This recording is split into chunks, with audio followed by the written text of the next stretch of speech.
Assalamualaikum warahmatullahi wabarakatuh. Materi hari ini kita akan membahas bab kedua dari pembahasan analisis real, yaitu bilangan real.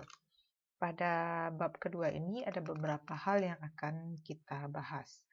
Yang pertama, kita akan membahas melihat bahwa bilangan real itu dapat dideskripsikan sebagai lapangan terurut lengkap. Nah, apa itu lapangan terurut lengkap? Ini akan kita lihat di definisi dari sifat aljabar bilangan real itu sendiri. Nah, pada bab ini akan dibagi atas 4 bagian. Bagian 2.1 kita akan memperkenalkan sifat aljabar dari bilangan real itu sendiri yang secara aljabarnya atau struktur aljabarnya dia berbentuk lapangan. Nah, ini berdasarkan kepada dua operasi, yaitu operasi penjumlahan dan operasi perkalian. Kemudian di bab ini kita akan melanjutkan tentang sifat keterurutan bilangan real. Nah, kemudian pada bab bagian 2.2 kita akan membahas tentang bilangan mutlak atau nilai mutlak. Di bagian ketiga 2.3 kita akan membahas sifat penting dari kelengkapan. Nah, sifat ini adalah sifat yang hanya dimiliki oleh bilangan real. Nah, sementara di bagian berikutnya di 2.4 kita akan melihat bagaimana sifat dari kelengkapan bilangan real itu digunakan. Nah, ini sifat kelengkapan ini merupakan sifat yang membedakan bilangan real dengan bilangan lain. Baik, sekali lagi dari bab ini kita akan mempelajari 3 sifat. Yang pertama sifat aljabar bilangan real, sifat keterurutan bilangan real, dan yang terakhir adalah sifat kelengkapan bilangan real. Sifat yang hanya dimiliki bilangan real sehingga ini menjadi pembeda antara bilangan real dengan bilangan lainnya. Oke, kita lihat. Nah, berdasarkan definisi 211, berikut adalah sifat aljabar dari bilangan real. Nah, bilangan real ini adalah bilangan yang di dalamnya terdapat dua operasi biner, yaitu penjumlahan dan perkalian. Apa itu operasi biner? Ini sudah kita bahas di struktur aljabar. Nah, secara struktur aljabar, bilangan real ini merupakan struktur aljabar yang berbentuk lapangan, di mana lapangan ini adalah bentuk lebih lengkap dari sebuah ring. Dan ring itu merupakan gabungan dari dua buah grup terhadap penjumlahan dan perkalian. Oke, kita lihat kembali. Nah, sifatnya ada 9 yang dipenuhi. Yang pertama, sifat komutatif terhadap penjumlahan, kemudian sifat asosiatif terhadap penjumlahan, terdapat elemen 0 pada penjumlahan, sehingga memenuhi 0 tambah A sama dengan A, dan A tambah 0 sama dengan A. Kemudian terdapatnya bilangan elemen negatif atau inverse dari penjumlahan. Jadi kalau pada penjumlahan inverse-nya nanti adalah negatifnya.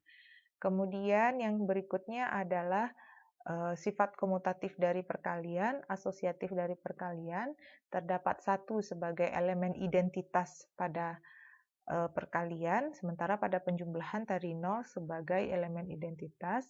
Kemudian juga terdapat inverse dari elemen A, yaitu seper A. Nah, seper A. Masing-masingnya ini kita berikan kode supaya gampang dalam pembuktiannya. Jadi ini harus dihafal ya. Dan yang terakhir adalah sifat distributif, adalah sifat yang menggabungkan antara perkalian dan penjumlahan. Kesembilan sifat ini akan selalu kita pakai untuk membuktikan teorema-teorema yang membutuhkan sifat aljabar. Nah, sekali lagi ini harus dihafalkan. Jadi A1 itu adalah sifat komutatif terhadap penjumlahan, M1 sifat komutatif terhadap perkalian, dan seterusnya. Ini tolong dihafalkan. Berikutnya, ini adalah sifat dasar dari sifat aljabar dasar dari bilangan real. Tapi masih ada beberapa sifat aljabar lagi yang nantinya kita gunakan dalam operasi aljabar itu sendiri, operasi bilangan real itu sendiri. Nah, seperti ini. Sekarang kita akan melihat bahwa keberadaan akan elemen 0 dan elemen 1. Ini sesuai dengan teorema 212 bisa dilihat di buku Anda halaman 24. Yang pertama, jika Z dan A adalah elemen di R, dengan Z tambah A sama dengan A, maka Z-nya sama dengan 0. Sebenarnya ini sudah jelas ya, karena 0 ditambahkan dengan sesuatu pasti hasilnya tidak akan berubah. Nah, yang kedua, jika U dan B tidak sama dengan 0, jika U dan B anggota bilangan real dan B-nya tidak sama dengan 0, maka U kali B sama dengan B. Dengan U kali B sama dengan B, maka U sama dengan 1. Jadi, untuk keberadaan nilai 0 itu pada penjumlahan, sedangkan keberadaan nilai 1 itu pada perkalian. Ini sebenarnya sudah sering kita gunakan, hanya saja di analisis real ini kita akan buktikan bahwa yang kita gunakan itu sebenarnya sesuai dengan teorema yang ada.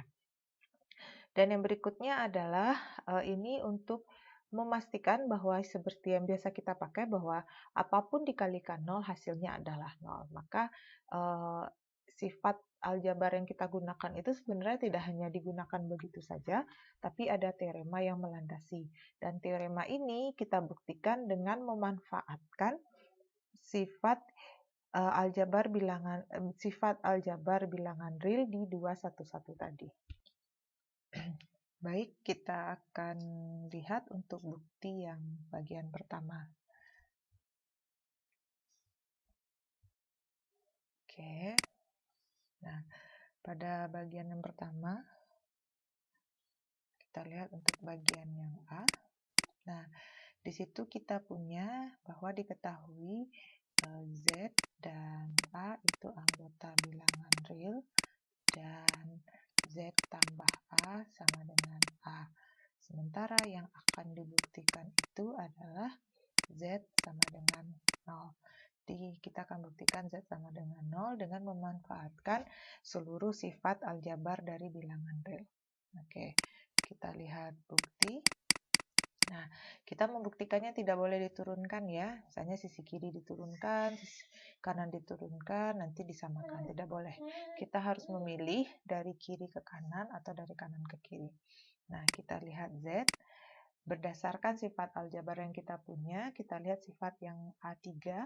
Sifat A3 menyatakan bahwa terdapat elemen 0. Maka Z bisa kita tulis sebagai Z tambah 0. Ini sifat A3.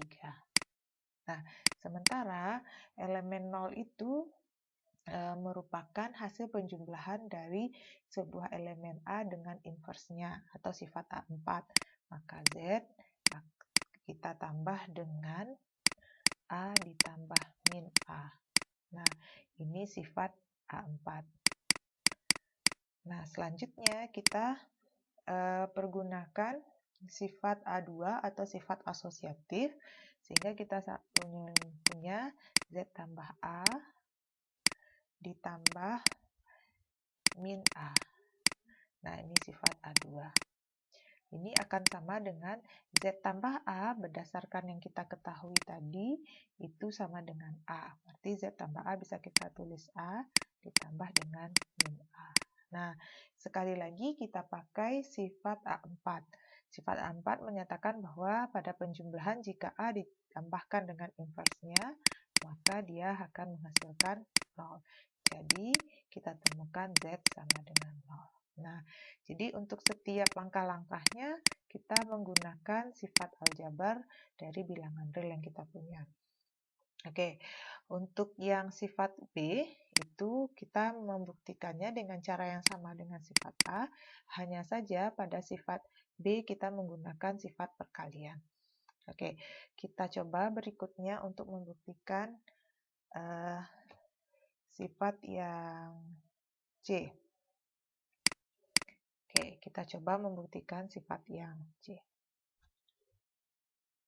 Baik, kita buktikan sifat yang C. Sifat yang C itu kita punya A anggota bilangan real, yang akan dibuktikan itu adalah A kali 0 sama dengan 0. Nah, untuk membuktikan sifat yang ini, kita akan manfaatkan sifat dari ini. Nah, kita akan memanfaatkan sifat penjumlahan bahwa Z tambah A sama dengan A. Z tambah A sama dengan A, karena dia berhubungan dengan 0, jadi kita akan coba membuktikan bahwa A tambah 0 sama dengan 0. Nah, jadi untuk membuktikan A kali A sama dengan A, hal pertama yang akan kita buktikan terlebih dahulu adalah A tambah 0 sama dengan 0. A tambah 0 sama dengan 0 ini kita peroleh dari sifat pertama ini. Ya, berarti A tambah 0 sama dengan 0, A tambah 0 itu sama dengan A tambah A kali 0. Nah, A tambah A kali 0. Oh, dengan begini berarti kita sudah menggunakan sifatnya ya. Oke, ini kita hilangkan dulu. Nah, nanti dia akan membuktikan yang seperti ini ya. Kita peroleh A tambah A kali 0 itu akan sama dengan masing-masingnya A kali 1 tambah A kali 0, sifat distributif A 1 tambah 0, maka sama dengan A kali 1 sama dengan A. Maka terbukti bahwa A tambah 0,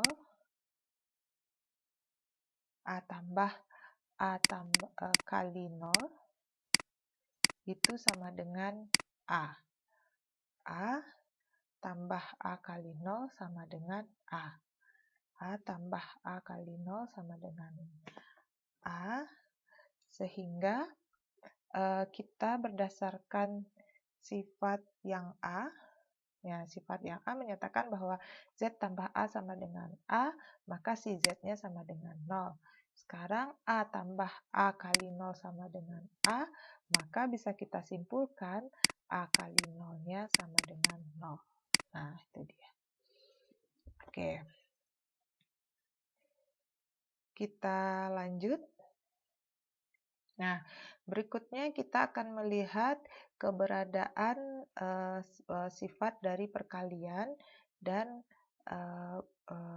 ketunggalan dari nilai pecahan dari sebuah perkalian. Nah, sifat pertama menyatakan jika A-nya tidak sama dengan 0 dan B-nya anggota R sedemikian hingga A kali B sama dengan 1, maka B sama dengan 1 per A. Kemudian yang kedua, jika A kali B sama dengan 0, maka akan berlaku salah satunya A-nya 0 atau B-nya 0. Jadi kalau tidak ada yang 0 dari salah satu A dan B, maka dia tidak akan bernilai 0. Jadi dia harus minimal salah satunya bernilai B. Oke, kita buktikan untuk yang pertama. Yang pertama, sama yang kita punya A, B anggota bilangan real dengan A-nya tidak boleh dengan 0. Tidak sama dengan 0. Kenapa A tidak boleh sama dengan 0? Karena kalau pecahan pembilang penyebutnya 0, maka dia tidak akan ada, tidak dapat didefinisikan. Nah, dan kita ketahui bahwa A kali B-nya sama dengan 1. Nah, kemudian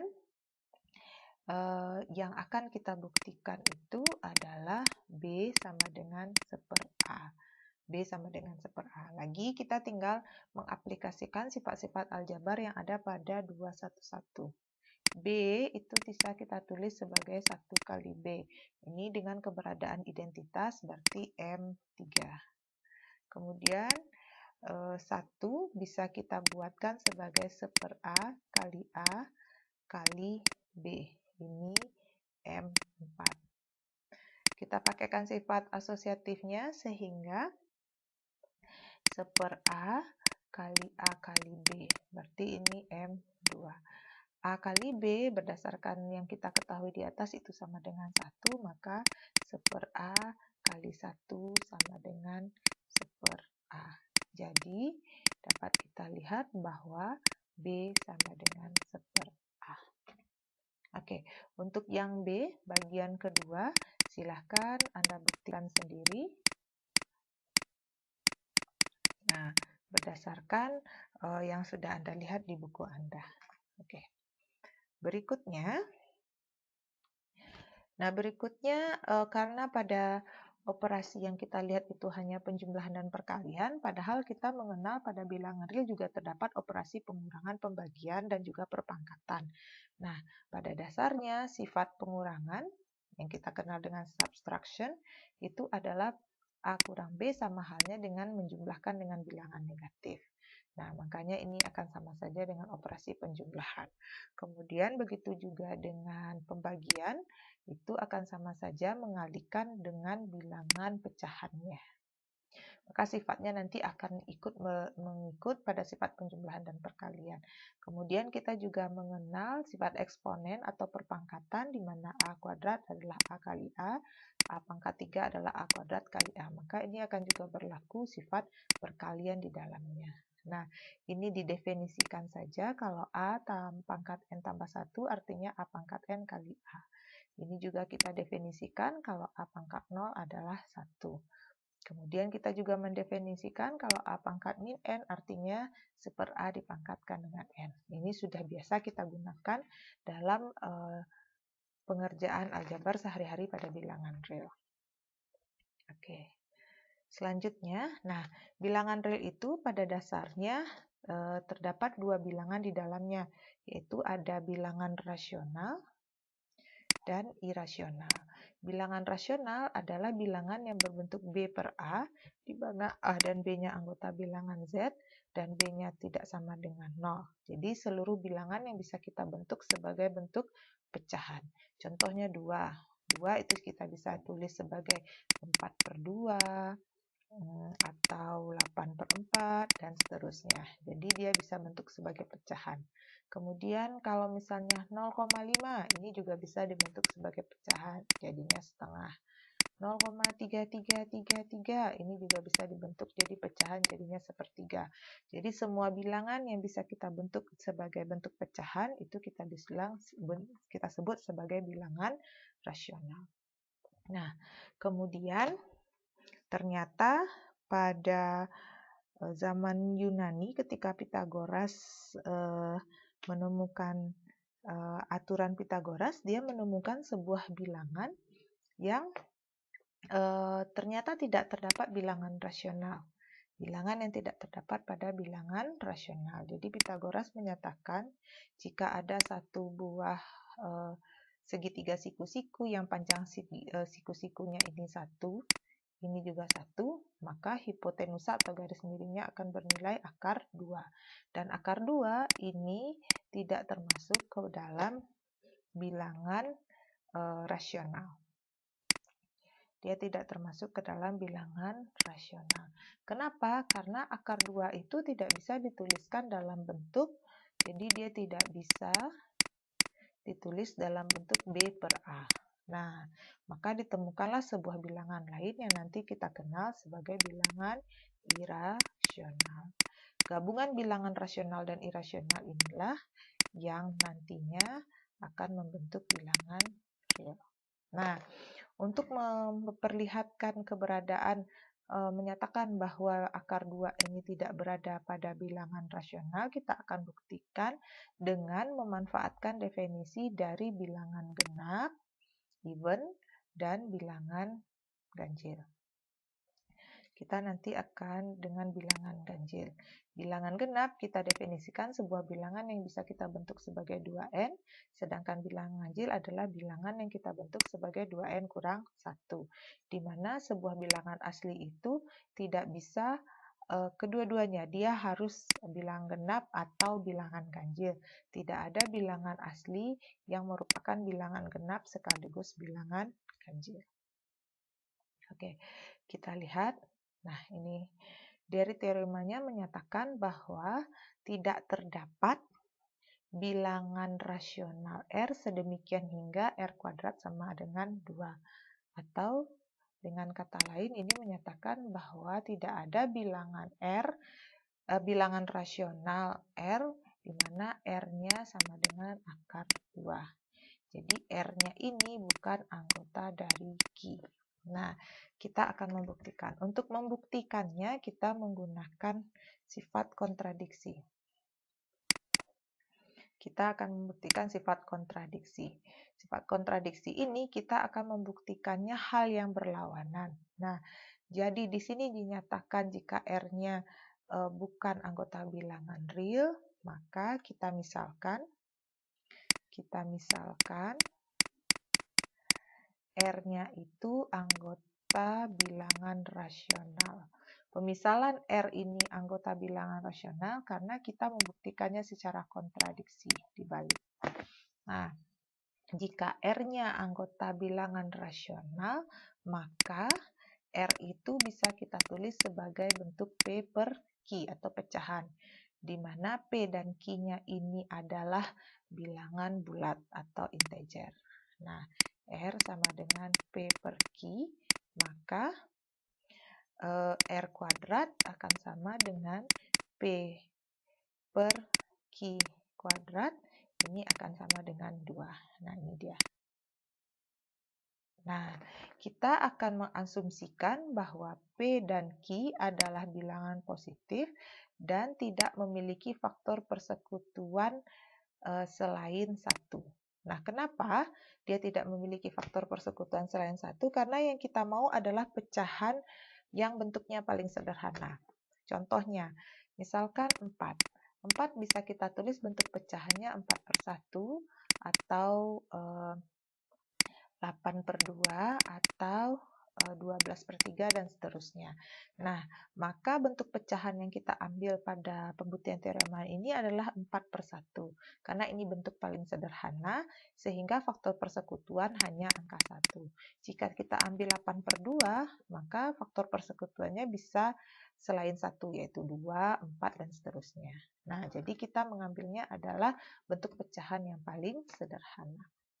Oke, nah dari kita punya P kuadrat per Q, maaf. Oke, kita punya tadi P kuadrat per Q kuadrat sama dengan 2, maka ini bisa kita tuliskan sebagai P kuadrat sama dengan 2Q kuadrat. Nah, ini dia.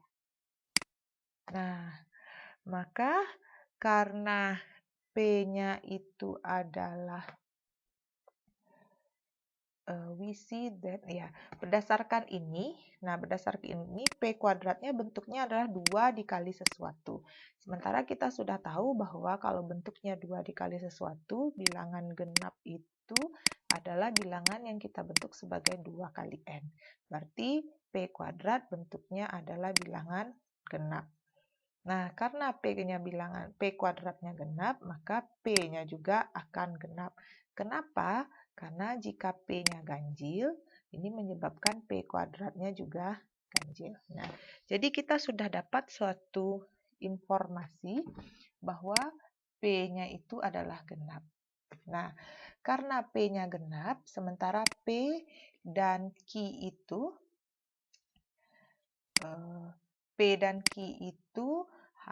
tidak memiliki 2 sebagai faktor persekutuan, karena tadi kita sudah bilang bahwa faktor persekutuan hanya adalah 1, maka supaya itu terjadi, kalau P-nya genap, Q-nya harus ganjil. Nah, kita ketemu di sini Q-nya adalah bilangan ganjil. Nah, kita lanjut, karena kita tahu P-nya adalah genap, maka P kita tulis sebagai 2 kali M. Nah, akibatnya P kita tulis sebagai 2 kali M. Nah, jika dari sini ya, nah dari yang sebelumnya kita peroleh, P-nya itu kita ganti dengan 2M, maka kita dapatnya 2M kuadrat sama dengan 2Q kuadrat. Sehingga nanti ketemunya 4M kuadrat sama dengan 2Q kuadrat. Disederhanakan jadinya 2M kuadrat sama dengan Q kuadrat. Dari sini bentuk Q kuadrat berbentuk 2 kali sesuatu. Akhirnya kita simpulkan Q kuadratnya adalah genap. Maka Q-nya adalah genap. Nah, di sini pertentangannya. Yang di atas kita katakan Q-nya ganjil. Di bawah kita ketemunya Q-nya genap. Ini tidak mungkin terjadi.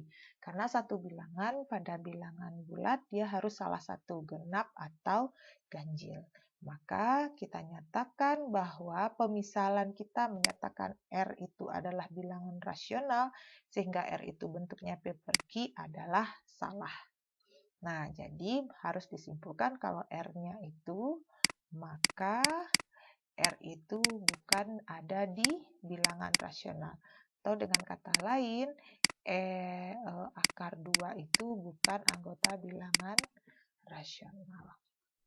Oke, saya rasa cukup untuk sifat aljabar bilangan real. Nanti Anda silahkan memahami ada beberapa sifat lain yang bisa Anda lihat di bagian latihan halaman 30 di buku Anda. Demikian saja, terima kasih. Semoga Anda bisa memahami dan jika ada pertanyaan nanti silahkan ditanyakan melalui akun e-kampus Anda masing-masing. Demikian saja, terima kasih. Assalamualaikum warahmatullahi wabarakatuh.